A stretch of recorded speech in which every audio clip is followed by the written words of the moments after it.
प्रिय दर्शकों, हमने आपको पिछले वीडियो में भगवान शिव के 12 ज्योतिर्लिंगों में से 6 की स्थापना से जुड़ी कथा के बारे में बताया था और आज मैं आपको बाकी के 6 और ज्योतिर्लिंगों में से 3 ज्योतिर्लिंग की कथा बताने जा रहा हूं, जिसका वर्णन शिव पुराण में किया गया है। तो चलिए अब बिना किसी देरी के भगवान शिव की ये कथा शुरू करते हैं। नमस्कार दर्शकों, ज्योतिर्लिंग सीरीज के दूसरे भाग में आपका एक बार फिर से द डिवाइन टेल्स पर स्वागत है। विश्वेश्वर ज्योतिर्लिंग भगवान शिव का यह 7वां ज्योतिर्लिंग रूप है जो उत्तर प्रदेश के काशी में स्थित है। शिव पुराण के कोटि रुद्र संहिता में इसकी स्थापना से जुड़ी कथा बताई गई है, जिसके अनुसार एक बार भगवान सदाशिव के मन में 1 से 2 हो जाने की इच्छा हुई। फिर वे सगुण रूप में प्रकट हो शिव कहलाए और वही पुरुष और स्त्री 2 रूपों में प्रकट हो गए। उनमें जो पुरुष था उसका नाम शिव हुआ और जो स्त्री हुई वे शक्ति नाम से जानी गई। फिर शिव और शक्ति ने अदृश्य रहकर प्रकृति और पुरुष की रचना की और कहा कि तुम दोनों को तपस्या करनी चाहिए।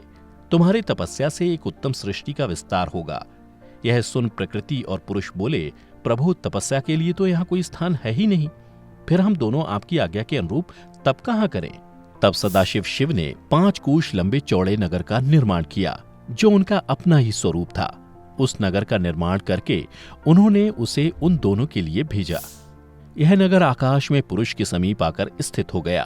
तब पुरुष श्री हरि ने उस नगर में स्थित हो सृष्टि की कामना से शिव का ध्यान करते हुए बहुत वर्षों तक तप किया।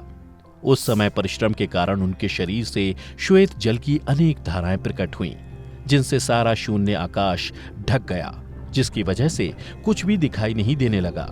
उसे देखकर भगवान विष्णु मन ही मन बोल उठे, यह कैसी अद्भुत वस्तु दिखाई देती है। उस समय इस आश्चर्य को देखकर उन्होंने अपना सिर हिलाया, जिससे उनके एक कान में मणि गिर पड़ी। जहां यह मणि गिरी वह स्थान मणिकर्णिका नाम से जाना गया। और जब श्वेत जल के कारण पंचकोशी डूबने और बहने लगी, तब निर्गुण शिव ने शीघ्र ही उसे अपने त्रिशूल पर धारण कर लिया। उसके बाद विष्णु अपनी पत्नी प्रकृति के साथ वहां विश्राम करने लगे। तब उनकी नाभि से एक कमल प्रकट हुआ और उस कमल से ब्रह्मा उत्पन्न हुए। फिर भगवान शिव ने यह सोचा कि ब्रह्मांड के भीतर कर्म पाश से बंधे हुए प्राणी मुझे कैसे प्राप्त कर सकेंगे। यह सोचकर उन्होंने मुक्तिदायिनी पंचकोशी को इस जगत में छोड़ दिया और यहाँ स्वयं परमात्मा ने अविमुक्त लिंग की स्थापना की। फिर भगवान शिव ने काशीपुरी को स्वयं अपने त्रिशूल से उतारकर मृत्युलोक में छोड़ दिया। और ऐसा माना जाता है कि जब जब ब्रह्मा जी का एक दिन पूरा होने पर जब सारे जगत का प्रलय हो जाता है, तब भी इस काशीपुरी का नाश नहीं होता। उस समय भगवान शिव इसे अपने त्रिशूल पर धारण कर लेते हैं और जब ब्रह्मा द्वारा पुनः नई सृष्टि की जाती है, तब इसे फिर वे भूतल पर स्थापित कर देते हैं। कर्मों का कर्षण करने से ही इस पुरी को काशी कहते हैं। तभी से काशी में अविमुक्तेश्वर लिंग सदा विराजमान रहता है। त्र्यंबकेश्वर ज्योतिर्लिंग भगवान शिव का यह ज्योतिर्लिंग महाराष्ट्र के नासिक जिले में स्थित है। शिव पुराण के कोटि रुद्र संहिता में वर्णित कथा के अनुसार पौराणिक काल में गौतम नाम के एक महान ऋषि हुआ करते थे, जिनकी पत्नी का नाम अहिल्या था। एक समय ऋषि गौतम के आश्रम क्षेत्र में 100 वर्षों तक बड़ा भयानक अकाल पड़ा, जिसकी वजह से वहां के निवासी महान दुख में पड़ गए। यह देखकर कई ऋषि मुनि, मनुष्य, पशु पक्षी सब वहां से दूसरी जगह जाने लगे, जिससे व्याकुल होकर गौतम ऋषि वरुण देव की तपस्या करने लगे। फिर 6 महीने बाद वरुण देव ऋषि गौतम की तपस्या से प्रसन्न होकर उनके सामने प्रकट हुए और उनसे वर मांगने को कहा। तब गौतम ऋषि ने वरुण देव को प्रणाम करते हुए कहा, हे देव, यहाँ सालों से वर्षा नहीं हुई है, जिसकी वजह से यहाँ के निवासी जल के लिए तड़प रहे हैं। कृपया कर यहाँ जल बरसाइए। तब वरुण देव ने कहा, हे महर्षि, देवताओं के विधान के विरुद्ध मैं जल तो नहीं बरसा सकता, किंतु मैं तुम्हें अक्षय रहने वाला जल दे सकता हूँ, इसलिए तुम एक गड्ढा तैयार करो। उनके ऐसा कहने पर गौतम ऋषि ने एक हाथ गहरा गड्ढा खोदा और वरुण देव ने उसे दिव्य जल के द्वारा भर दिया और फिर वरुण देव अंतर्धान हो गए। उसके बाद ऋषि गौतम उस जल को वहां के लोगों में बांटने लगे। फिर ऋषि ने वहां धान, जौ, फूल आदि के बीज बो दिए। फिर कुछ समय बाद वहां अनेक प्रकार के फल फूल लहलहा उठे। यह समाचार सुनकर वहां दूसरे ऋषि मुनि, पशु पक्षी पुनः वहां आकर रहने लगे। देखते ही देखते वह क्षेत्र बड़ा सुंदर हो गया। फिर वहां के लोग आनंद पूर्वक रहने लगे। एक दिन की बात है, गौतम ऋषि के आश्रम में रह रहे ब्राह्मणों की स्त्रियां उस अक्षय जल को लेकर अहिल्या पर नाराज हो गईं, जिसके बाद ब्राह्मणों ने गौतम ऋषि का अनिष्ट करने के लिए गणेश जी की आराधना की। कुछ दिन बाद ब्राह्मणों की आराधना से प्रसन्न होकर गणेश जी प्रकट हुए और वर मांगने के लिए कहा। तब वे लोग बोले, भगवान, यदि आप हमें वर देना चाहते हैं तो कोई ऐसा उपाय कीजिए जिससे समस्त ऋषि डांट फटकार कर गौतम को आश्रम से बाहर निकाल दें। गणेश जी ने कहा, पहले उपवास के कारण जब तुम लोगों को दुख भोगना पड़ा था तब महर्षि गौतम ने जल की व्यवस्था करके तुम्हें सुख दिया, परंतु इस समय तुम सब लोग उन्हें दुख दे रहे हो। संसार में ऐसा कार्य करना कदापि उचित नहीं। इस बात पर तुम सब लोग सर्वथा विचार कर लो। स्त्रियों की शक्ति से मोहित हुए तुम लोग यदि मेरी बात नहीं मानोगे तो तुम्हारा यह बर्ताव गौतम के लिए अत्यंत हितकारक ही होगा। इसलिए तुम लोग कोई दूसरा वर मांगो। लेकिन उन ब्राह्मणों ने गणेश जी की बात नहीं मानी। तब भक्तों के अधीन होने के कारण गणेश जी बोले, तुम लोगों ने जिस वस्तु के लिए प्रार्थना की है मैं उसे अवश्य करूंगा। ऐसा कहकर वे अंतर्धान हो गए और गौतम ऋषि के खेत में जो धान और जौ थे वहां एक दुर्बल गाय बनकर धान और जौ चरने लगे। इसी समय अचानक गौतम ऋषि वहां आ गए और भगवान गणेश रूपी गाय को चरता हुआ देख एक तिनका उठाकर उस गाय को भगाने लगे, परंतु तिनकों का स्पर्श होते ही वह गाय पृथ्वी पर गिर पड़ी और ऋषि के देखते देखते उसी क्षण मर गई। उधर दूसरे ब्राह्मण और उनकी पत्नियां वहां छिपे हुए सब कुछ देख रहे थे। उस गौ के गिरते ही वे सब बोल उठे, गौतम ऋषि ने ये क्या कर डाला। और जब गौतम ऋषि की पत्नी अहिल्या आई तो व्यथित हृदय से दुख पूर्वक बोले, देवी यह क्या हुआ, कैसे हुआ। जान पड़ता है परमेश्वर मुझ पर कुपित हो गए हैं। अब क्या करूं, कहां जाऊं। मुझ पर गौ हत्या का पाप लग गया है। यह देख ब्राह्मण और उनकी पत्नियां गौतम को डांटने और दुवचनों द्वारा अहिल्या को पीड़ित करने लगीं। ब्राह्मण बोले, अब तुम्हें अपना मुंह नहीं दिखाना चाहिए, यहां से चले जाओ। जब तक तुम इस आश्रम में रहोगे तब तक अग्निदेव और पितर हमारे दिए हुई किसी चीज को ग्रहण नहीं करेंगे, इसलिए तुम परिवार सहित यहां से चले जाओ। ऐसा कहकर उन सब ने गौतम ऋषि और उनकी पत्नी अहिल्या को पत्थरों से मारना आरंभ किया। उन दुष्टों के मारने और धमकाने पर गौतम ऋषि बोले, मुनियों, मैं यहां से अन्यत्र जाकर रहूंगा। और ऐसा कहकर वे उस स्थान से तत्काल निकल गए और कोसों दूर जाकर उन्होंने अपने लिए आश्रम बनाया। वहां भी जाकर उन ब्राह्मणों ने कहा, जब तक तुम्हारे ऊपर हत्या लगी है तब तक तुम्हें कोई यज्ञ कर्म नहीं करना चाहिए। किसी भी वैदिक देव यज्ञ या पितृ यज्ञ के अनुष्ठान का तुम्हें अधिकार नहीं रह गया है। तब ऋषि गौतम उन मुनियों से अपनी शुद्धि के लिए प्रार्थना करने लगे। उनकी दीन भाव से प्रार्थना करने पर उन ब्राह्मणों ने कहा, गौतम, तुम अपने पाप को प्रकट करते हुए 3 बार सारी पृथ्वी की परिक्रमा करो, फिर लौटकर यहाँ 1 महीने तक व्रत करो। इसके बाद ब्रह्मगिरी की 101 परिक्रमा करने के पश्चात तुम्हारी शुद्धि होगी। अथवा यहाँ गंगा जी को ले आकर उन्हीं के जल से स्नान करो तथा 1 करोड़ पार्थिव लिंग बनाकर महादेव जी की आराधना करो। फिर गंगा में स्नान करके इस पर्वत की 11 बार परिक्रमा करो। उन ब्राह्मणों के इस प्रकार कहने पर गौतम ने बहुत अच्छा कहकर उनकी बात मान ली। वे बोले, मुनियों, मैं आप सभी की आज्ञा से यहाँ पार्थिव पूजन तथा ब्रह्मगिरी की परिक्रमा करूंगा।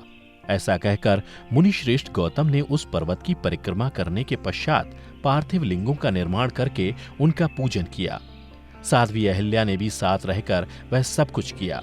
पत्नी सहित गौतम ऋषि के इस प्रकार आराधना करने पर संतुष्ट हुए भगवान शिव गणों के साथ प्रकट हो गए। तदनंतर प्रसन्न हुए कृपा निधान शंकर ने कहा, महामुने, मैं तुम्हारी उत्तम भक्ति से बहुत प्रसन्न हूँ, तुम कोई वर मांगो।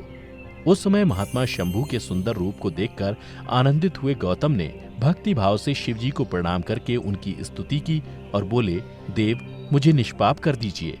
भगवान शिव ने कहा, मुने, तुम धन्य और सदा ही निष्पाप हो। इन दुष्टों ने तुम्हारे साथ छल किया, उनका कभी उद्धार नहीं हो सकता।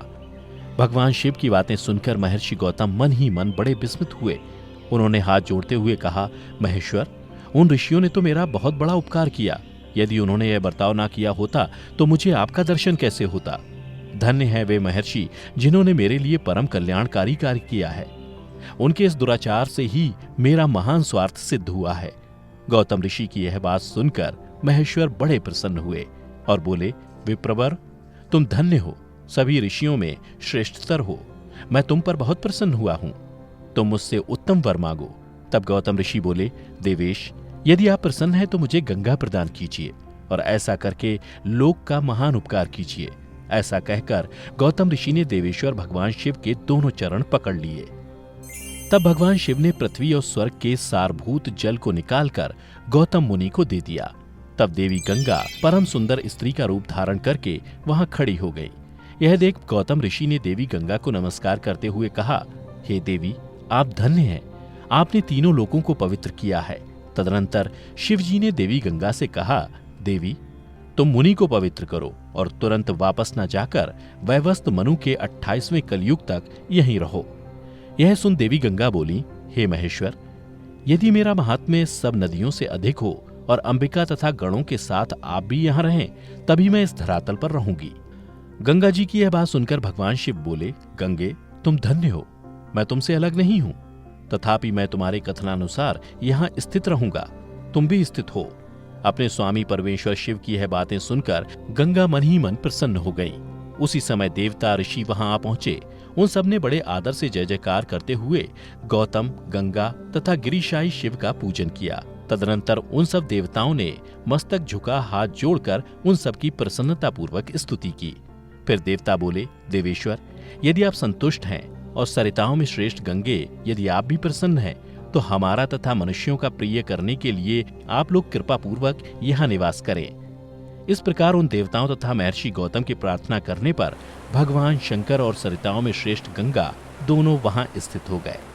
यहाँ की गंगा गौतमी यानी गोदावरी नाम से विख्यात हुई और भगवान शिव का ज्योतिर्मय लिंग त्र्यंबक कहलाया।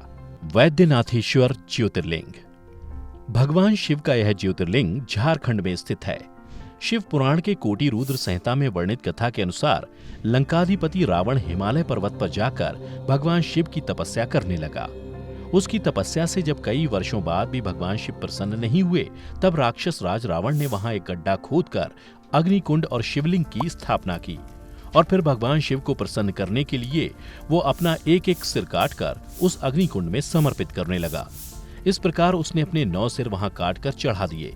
जब वह अपना 10वां और अंतिम सिर काटकर चढ़ाने लगा, तब भगवान शिव अति प्रसन्न और संतुष्ट होकर उसके समक्ष प्रकट हुए और रावण का हाथ पकड़कर उसे ऐसा करने से रोक दिया एवं उसके 9 सिर भी पहले की तरह जोड़ दिए और अत्यंत प्रसन्न होकर उससे वर मांगने को कहा। तब रावण ने वर के रूप में भगवान शिव से उस शिवलिंग को अपनी राजधानी लंका में ले जाने की अनुमति मांगी। भगवान शिव ने उसे यह वरदान दे दिया, लेकिन एक शर्त रख दी। उन्होंने कहा, तुम शिवलिंग ले जा सकते हो, लेकिन यदि रास्ते में इसे कहीं रख दोगे तो मैं वहीं स्थापित हो जाऊंगा। भगवान शिव की बातें सुनकर रावण ने कहा, प्रभु, मुझे आपकी शर्त स्वीकार्य है। फिर वह उस शिवलिंग को उठाकर लंका के लिए चल पड़ा। परंतु काफी देर चलने के बाद उसे एक जगह मार्ग में लघु शंका करने की आवश्यकता महसूस हुई। फिर उसने अपने चारों तरफ देखा, तभी उसे एक ग्वाला दिखा।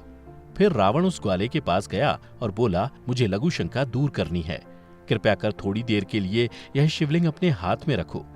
रावण के कहते ही उस ग्वाले ने अपने हाथों में उस शिवलिंग को थाम लिया। फिर रावण वहां से कुछ दूर जाकर लघु शंका करने लगा। उधर जब काफी समय तक रावण लघु शंका कर वापस नहीं लौटा, तो उस ग्वाले को शिवलिंग भारी लगने लगा। उसे महसूस होने लगा जैसे उस शिवलिंग का भार बढ़ रहा हो, और जब उससे वह भार सहन नहीं हुआ तो उसने उसी जगह उस शिवलिंग को जमीन पर रख दिया और वहां से चला गया। उधर जब रावण लौट कर आया, तब उसने देखा कि ग्वाला नहीं है और भगवान शिव का वह लिंग भूमि पर पड़ा हुआ है। फिर उसने उस शिवलिंग को उठाने का बहुत प्रयत्न किया, परंतु किसी प्रकार भी उठा ना सका। अंत में थककर उस पवित्र शिवलिंग पर अपने अंगूठे का निशान बनाकर उसे वहीं छोड़कर लंका को लौट गया। तत्पश्चात ब्रह्मा, विष्णु आदि देवताओं ने वहां आकर उस शिवलिंग का पूजन किया। इस प्रकार वहां उसकी प्रतिष्ठा कर वे लोग अपने अपने धाम को लौट गए। यही ज्योतिर्लिंग श्री वैद्यनाथ के नाम से जाना जाता है। दर्शकों, अभी तक भगवान शिव के जिन ज्योतिर्लिंग की कथा आपने देखी वो कैसी लगी, नीचे कमेंट करके जरूर बताएं। बाकी के बचे ज्योतिर्लिंगों से जुड़ी कथा भी हम जल्द ही लेकर हाजिर होंगे। फिलहाल आज की वीडियो में इतना ही। अगर आज की ये वीडियो आपको अच्छी लगी हो तो इसे खुद तक सीमित ना रखें, बल्कि ज्यादा से ज्यादा शेयर करें और ऐसी ही आध्यात्मिक वीडियो देखने के लिए हमारे चैनल को अभी सब्सक्राइब कर लें। अब हमें इजाजत दें। आपका बहुत बहुत शुक्रिया।